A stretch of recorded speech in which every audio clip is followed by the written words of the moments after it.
Hi hello. ഇന്ന് അപ്പം നമ്മൾ ഉണ്ടാക്കാൻ പോണത് മൗൾ ടാഷനാണ്. ഇതൊരു ഒരു ജർമ്മൻ ഒരു എന്താ പറയുക സൗത്ത് ജർമ്മനിയുടെ ഒരു സ്പെഷ്യലായിട്ടാണത് മൗൾ ടാഷൻ എന്ന് പറഞ്ഞിട്ടുണ്ടെങ്കിൽ. അപ്പോൾ ഞാൻ വിചാരിച്ചു ഇന്ന് ഇത് ഭയങ്കര എളുപ്പമാണ് ഉണ്ടാക്കാനായിട്ട്, വലിയ കാര്യമായിട്ടുള്ള ഇതൊന്നുമില്ല, പെട്ടെന്ന് കുക്കാവുകയും ചെയ്യും. അപ്പോൾ ഞാൻ വിചാരിച്ചു ജോലിയൊക്കെ കഴിഞ്ഞ് വൈകിട്ട് ഡിന്നർ എന്നാൽ ഇതാക്കാമെന്ന് വിചാരിച്ചു. സോ മൗൾ ടാഷൻ ഇത് പാക്കറ്റ് പൊട്ടിച്ച് കഴിഞ്ഞ് കഴിഞ്ഞാൽ കടയിൽ നിന്ന് മേടിച്ചതാണ്. അത് പൊട്ടിച്ച് കഴിഞ്ഞ് കഴിയുമ്പോൾ ഇതിങ്ങനെ ഇരിക്കും. നമ്മുടെ അടയുടെയൊക്കെ ഒരു സെറ്റപ്പ്, അങ്ങനെ തന്നെ ഒരു എന്താ പറയുക, ഇതിൻ്റെ ഉള്ളിൽ ഫില്ലിങ്ങാണ്. അപ്പോൾ ഞാൻ വാങ്ങിച്ചേക്കണ ബീഫിൻ്റെ ഫില്ലിങ്, ഇത് ഒറിജിനൽ ഓത്തൻറ്റിക് വൺ. ഇതിൻ്റെ അകത്ത്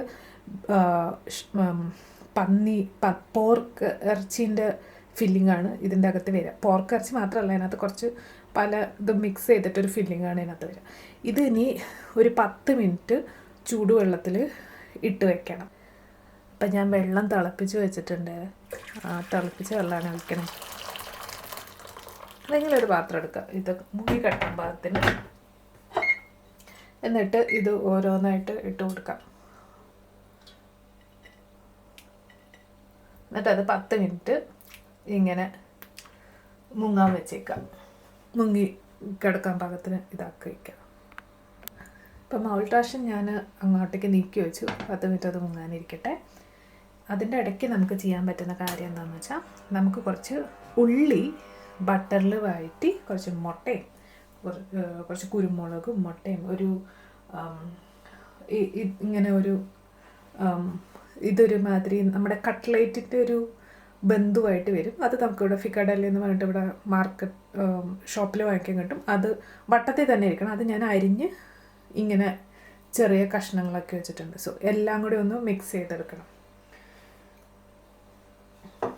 ഇതെല്ലാം മിക്സ് ചെയ്തതിന് ശേഷം മൗൾ ടാഷൻ നമ്മൾ ചൂടുവെള്ളത്തിലിട്ട് വെച്ചേർന്നത് ചെറിയ ചെറിയ കഷ്ണങ്ങളാക്കിയിട്ട് ഇതിനകത്ത് ഈ ഉണ്ടാക്കി വെച്ച സവാളയും ഇതിൻ്റെ എല്ലാം മിക്സിലേക്ക് ഇട്ട് വഴറ്റിയെടുക്കുക. അത്രയേ ഉള്ളൂ. സോ നമ്മുടെ പാൻ ചൂടായി വന്നിട്ടുണ്ട്. ഇനി നമുക്ക് അതിനകത്തേക്ക് ബട്ടർ, ഒരു ചെറിയ പീസ് ബട്ടർ അത് ഇട്ട് കൊടുക്കാം. അതൊന്ന് മെൽറ്റ് ചെയ്തെടുക്കാം ബട്ടർ.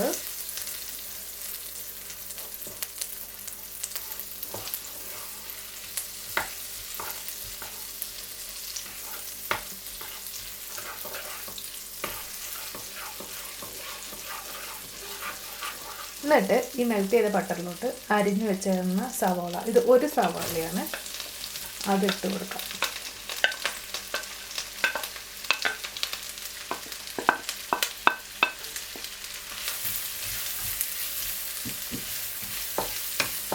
ഇതൊന്ന് കുറച്ച് ട്രാൻസ്പെറൻ്റ് ആവണ വരെ ഒന്ന് വഴറ്റിയെടുക്കാം. നമുക്ക് ഈ വഴന്നുകൊണ്ടിരിക്കുന്ന ഉള്ളിയിലോട്ട് നമുക്ക് ഒരു സ്വല്പം ഉപ്പിട്ട് കൊടുക്കാം.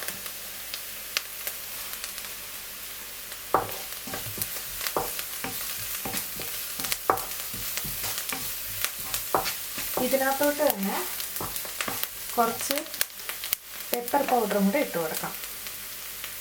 ഇതൊക്കെ ആവശ്യത്തിനാട്ടോ. എനിക്ക് അറിഞ്ഞുകൂടാ ഇങ്ങനെ കണക്ക് പറയാൻ, എന്ന് വെച്ചാൽ എത്ര 1 സ്പൂൺ 2 സ്പൂൺ അങ്ങനെയൊക്കെ. നമുക്കൊരു അളവുണ്ടല്ലോ, നമുക്ക് വേണ്ടത്ര ആ രീതിയിൽ ആണ് ഞാൻ ഇതാക്കുന്നത്. ഓക്കെ, പെപ്പർ ഇട്ടതിൻ്റെ നല്ല മണം വരുന്നുണ്ട്. ഇനി നമുക്ക് അരിഞ്ഞു വെച്ചേർന്ന് ഈ ഞാൻ പറഞ്ഞിട്ടില്ലേ കട്ട്ലറ്റിൻ്റെ പോലത്തെ അത് നമുക്കൊന്ന് ഇട്ട് കൊടുക്കാം. കാരണം അതിനൊരു ജസ്റ്റ് ഒന്ന് ഫ്രൈ ചെയ്തെടുക്കേണ്ട ഒരു ആവശ്യമുണ്ട്. അതൊരു ലൈറ്റായിട്ട്, കാരണം അത് നമ്മൾ ഫ്രിഡ്ജിലാണ് സൂക്ഷിക്കുക. അത് കുറച്ച് കോൾഡായിട്ട് സൂക്ഷിക്കുന്ന സാധനം. അപ്പോൾ നമ്മൾ അതിനൊന്ന് മെയിൻലി അതൊരു പ്രോസസ് ഫുഡാണ്. അപ്പോൾ അതിന് നമ്മൾ ചൂടാക്കി എടുക്കുന്നു. ആ സവാളയിലൊക്കെ കിടന്ന് ഇത് ഈ അരിഞ്ഞിട്ടേക്കണത് കട്ട്ലേറ്റ് പോലത്തെ എന്ന് പറഞ്ഞാൽ അത് മീറ്റാണ് കേട്ടോ. അത് കുറച്ച് മീറ്റും കുറച്ച് ചെറുതായിട്ട് ലൈറ്റായിട്ട് സ്പൈസി ആയിട്ടുള്ളതാണ്. അപ്പോൾ അതൊന്ന് ഒരു 5 മിനിറ്റ് ഞാൻ ആ സവാളയൊക്കെ ഇട്ട് ഒന്ന് ചേർത്ത് ഒന്ന് റെഡിയാക്കി എടുത്തു. ഇനി ഞാൻ അതിനകത്തോട്ട് നമ്മൾ നേരത്തെ 10 മിനിറ്റ് ചുടുവെള്ളത്തിൽ കുതിരാൻ വെച്ചായിരുന്നു മൗൾ ടാഷൻ. ഞാനിങ്ങനെ കഷ്ണാക്കി അരിഞ്ഞെടുത്ത് എന്നിട്ട് നമുക്ക് അത് അരിഞ്ഞെടുത്ത മൽദാഷി ഇതിനകത്തേക്ക് ഇടാം. എന്നിട്ട് ഇതിന് നല്ലോണം ഒന്ന് മിക്സ് ചെയ്യാം. ഇത് നല്ലപോലെ ഈ മിക്സായിട്ട് യോജിപ്പിച്ചു. അപ്പോൾ ഇനി ഇതിനെ ഒരു ചെറു തീയിൽ ഒരു 2-3 മിനിറ്റ് അങ്ങ് വെച്ചേക്കും, അതൊന്ന് ചേരാനായിട്ട്. അങ്ങനെ നമ്മൾ അടച്ച് വെച്ച് വേവിച്ച് ഒരു 2-3 മിനിറ്റ് വേവിച്ചു. ഇപ്പോൾ അത് റെഡി ആയിട്ടുണ്ട്. നല്ല ടേസ്റ്റ് ഉണ്ട് കേട്ടോ. പിന്നെ ഒരു കാര്യം ഞാൻ പറയാൻ മറന്നു. ഇപ്പം ഞാൻ അരിഞ്ഞിട്ടില്ലേ കട്ട്ലേറ്റ് പോലത്തെ മീറ്റിൻ്റെ പീസ്, അതിന് പകരം നമുക്ക് മുട്ട ചേർക്കാം. ഇവിടെയുള്ള ആൾക്കാരൊക്കെ മുട്ടയാണ് ചേർക്കാറ്. സോ അതൊരു ഓപ്ഷനാണ്. സോ അത്രയേ ഉള്ളൂ. അടിപൊളി റെസിപ്പി ആട്ടോ, അടിപൊളി ടേസ്റ്റാണ്. നാട്ടിൽ എനിക്ക് തോന്നുന്നു ഇത് കിട്ടില്ല, മൽദാഷം കിട്ടില്ല. സോ എനിവേ ഞാൻ വിചാരിച്ചു ഞാൻ ഉണ്ടാക്കുന്ന ഒരു സാധനം നിങ്ങളായിട്ട് ഷെയർ ചെയ്യാം. Okay, thank you.